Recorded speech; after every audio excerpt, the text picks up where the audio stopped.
নমস্কার বন্ধুরা, স্বাগত আমার চ্যানেল জ্যোতির্ময় ওয়ার্ল্ডে। আশা করি তোমরা সবাই ভালো আছো। আজকের এই ভিডিওটা থাম্বনেল দেখে নিশ্চয়ই বুঝতে পারছো, ভিডিওতে আমরা মোহনবাগান ইস্ট বেঙ্গলের আপকামিং যে ডার্বি, সেই কলিঙ্গ সুপার কাপের যে ডার্বিটা 19 তারিখে হওয়ার কথা, সেই নিয়ে একটা ছোট আলোচনা করব। তবে ভিডিও শুরু করবার আগে তোমরা যারা চ্যানেলে নতুন, তাদের চ্যানেলটাকে সাবস্ক্রাইব করার রিকোয়েস্ট থাকলে এবং ভিডিও ভালো লাগলে লাইক এবং কমেন্ট করতে কিন্তু ভুলো না। গতকাল কলিঙ্গ সুপার কাপের কিন্তু একটা ইম্পর্টেন্ট ফেজ ছিল বা ইম্পর্টেন্ট একটা ম্যাচ ডে ছিল, যেখানে মোহনবাগান ইস্ট বেঙ্গল দুই দলেরই ম্যাচ ছিল। মোহনবাগানের ম্যাচ ছিল হায়দ্রাবাদের এগেনস্টে এবং ইস্ট বেঙ্গলের ম্যাচ ছিল শ্রীনিধি ডেকানের এগেনস্টে, এবং দুই ম্যাচেই কিন্তু খেলার ফলাফল 2-1 এবং মোহনবাগানও 3 পয়েন্ট পেয়েছে, ইস্ট বেঙ্গলও 3 পয়েন্ট পেয়ে টোটাল 6 পয়েন্ট পেয়ে কিন্তু দুজনের সমান সংখ্যক পয়েন্ট এই মুহূর্তে। কিন্তু গোল ডিফারেন্সও সেম। গোল করার ক্ষেত্রে ইস্টবেঙ্গল টিম মোহনবাগানের থেকে 1 গোলে এগিয়ে থাকার সুবাদে মোহনবাগানেরকে ছাড়িয়ে ইস্টবেঙ্গল কিন্তু এখন 1 নম্বর পজিশনে রয়েছে গ্রুপ বিতে। এবং এই আপকামিং ডার্বির যে বেনিফিটটা ইস্টবেঙ্গল টিম পাবে সেটা হলো, আপকামিং ডার্বিতে যদি ড্র হয় তাহলে সেক্ষেত্রে ইস্টবেঙ্গল গোল ডিফারেন্সে না গিয়ে গোল করার ক্ষেত্রে এগিয়ে থাকার জন্য পরবর্তী রাউন্ডে চলে যাবে, এবং পরবর্তী রাউন্ডে তারা গ্রুপ বির যে চ্যাম্পিয়ন দল, সেই চ্যাম্পিয়ন দলের সাথে কিন্তু সেমিফাইনাল খেলবে, এবং মোস্ট প্রবলি গ্রুপ বি থেকে চ্যাম্পিয়ন দল হিসেবে কেরালা ব্লাস্টারকে হয়তো সামনে পাবে মোহনবাগান বা ইস্টবেঙ্গল, যেই জিতুক। তো ডার্বিটা এখন খুব একটা ইম্পর্টেন্ট স্টেজে এসে পৌঁছেছে, এবং ডার্বিতে কিন্তু মোহনবাগানকে জিততেই হবে যদি তারা নেক্সট রাউন্ডে যেতে চায়। হোয়ারাস ইস্টবেঙ্গল টিমের ক্ষেত্রে ড্র করলেও কিন্তু তারা নেক্সট রাউন্ডে চলে যাবে, যেহেতু তাদের করা গোল সংখ্যা মোহনবাগানের তুলনায় বেশি। তো এবার আসি গতকালে দুটো ম্যাচ নিয়ে। গতকালে মোহনবাগান এবং হায়দ্রাবাদ এফসির যে ম্যাচটা ছিল, তাতে হায়দ্রাবাদ অল 11 ইন্ডিয়ান সাইডকে নামিয়েছিল। তোমরা জানো এই দলটা ইস্টবেঙ্গল টিমের এগেনস্টও যথেষ্ট ভালো খেলেছে, এবং ইস্টবেঙ্গল টিমকেও কিন্তু যথেষ্ট বেগ দিয়েছিল সেই ম্যাচে, এবং দুবার সমতায় ফেরানোর পরে ইস্টবেঙ্গল ফাইনালি 3-2 গোলে জিতেছিল।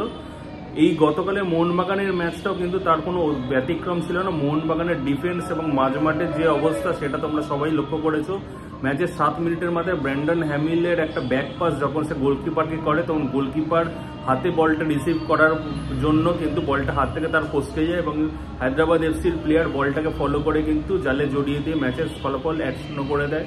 সাবসিকুয়েন্টলি সেই লিডটা কিন্তু হায়দ্রাবাদ এফসির, যে লিডটা 7 মিনিটের মাথায় 1-0 ছিল, 88 মিনিট অবধি বজায় ছিল, এবং দ্বিতীয়ার্ধে হায়দ্রাবাদ এফসির একটি প্লেয়ার যে ডিফেন্সকে ক্যাপ্টেনের মতো সামনে রেখেছিল, সেই প্লেয়ারটি কিন্তু লাল কার্ড দেখে মাঝমাঠ থেকে লাল কার্ড দেখে বেরিয়ে যাওয়ার পরে মোহনবাগান কিন্তু ডিফেন্সের ওপর তার চাপ বাড়ানো শুরু করে, এবং ম্যাচের 88 মিনিটের মাথায় ডিফেন্সের প্লেয়ারের ভুলে কিন্তু সেম সাইড গোল হয়ে ম্যাচের ফলাফল 1-1 হয়ে যায়।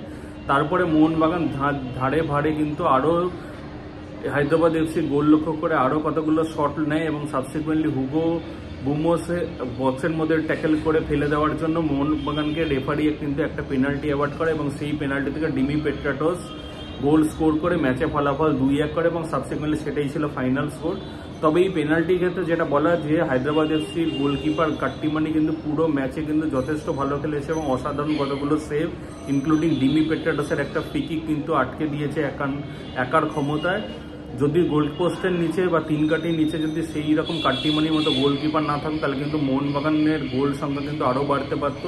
এবং পেনাল্টির ক্ষেত্রেও কিন্তু হুগো বুমোস যে পেনাল্টিটা আদায় করে দিয়েছিল, ডিমি পেট্রাটোসের শটটাতে পাওয়ার থাকার জন্য বা জোরে শট মারার জন্য কিন্তু সেটাকে গোলকিপার কিন্তু সেভ করতে না পেরে প্রতিহত করতে পারেনি, এবং তার হাতে লাগার পরেও বলটা বাউন্স করে জালে জড়িয়ে যায়, এবং মোহনবাগান তার ইম্পর্টেন্ট 3 পয়েন্ট এই পেনাল্টির মাধ্যমে কিন্তু অর্জন করে।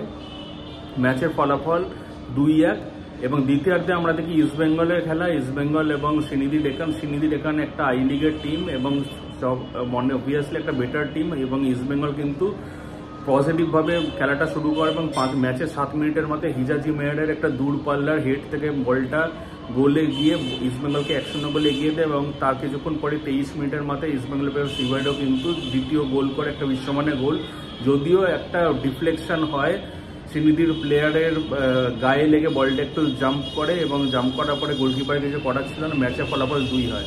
এই মুহূর্তে কিন্তু আমরা সবাই ভেবেছিলাম যে ইস্টবেঙ্গল হয়তো সেকেন্ড হাফে আরও বেশি লিড করবে এবং এইরকম একই ছন্দে খেলবে, কিন্তু দ্বিতীয়ার্ধে শ্রীনিধি ডেকানকে কিন্তু ইস্টবেঙ্গলের ওপর ফিরতি যে চাপ, সেই চাপটা লক্ষ্য করে, এবং শ্রীনিধি ডেকান খেলাটা একটু ধরার চেষ্টা করে, কিন্তু আলটিমেটলি তারা পারদর্শী হয় না, এবং ইস্টবেঙ্গলের ডিফেন্স এবং মাঝমাঠ শক্তিশালী হওয়ার জন্য তাদের কোনো সেরকমভাবে অ্যাটাক কিন্তু হয়নি, এবং ইস্টবেঙ্গলের অ্যাটাকের যে ধার এবং ভার দুটোই কিন্তু একটু হলেও একটু ডাউন হয়ে যায়, ততটা কিন্তু শর্ট অন টার্গেট আমরা সেকেন্ড হাফে দেখতে পাইনি।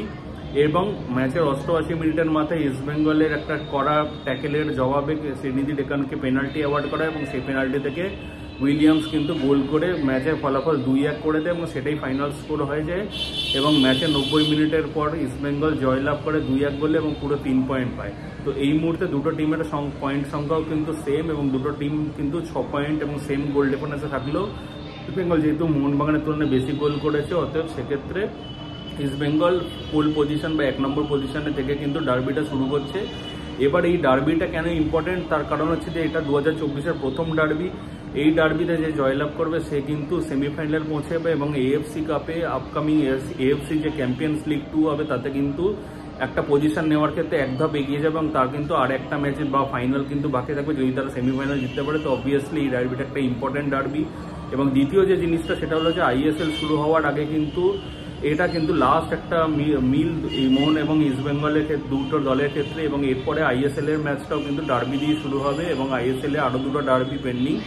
এই ডার্বি যে সমস্ত যে টিমই জিতুক না কেন সেই টিম কিন্তু একটা মেন্টালি একটু অ্যাডভান্টেজ স্টেজে থাকবে আইএসএলটাকে একটা পজিটিভ নোটে স্টার্ট করার জন্য। এবং আপকামিং যে আইএসএল ডার্বি সেখানেও কিন্তু মনস্তাত্ত্বিক দিক থেকে এগিয়ে থাকবে। অতএব এটা কিন্তু একটা ইম্পর্টেন্ট ম্যাচ হতে চলেছে 19 তারিখে।